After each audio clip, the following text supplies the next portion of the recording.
Good morning. Ganesh Chaturthi শেষ হয়ে গেল।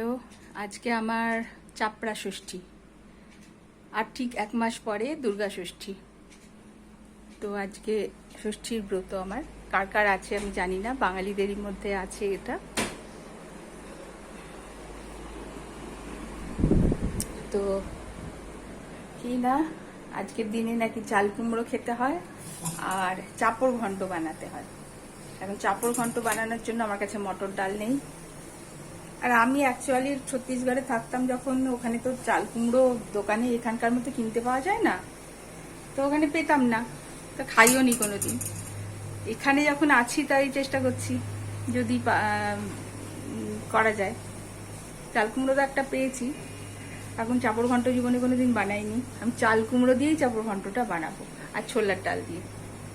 তো দেখি সেটা কীরকম খেতে হয়, তোমার সঙ্গে শেয়ার করব সেই রেসিপিটাও। তো সবাই ভালো থেকো।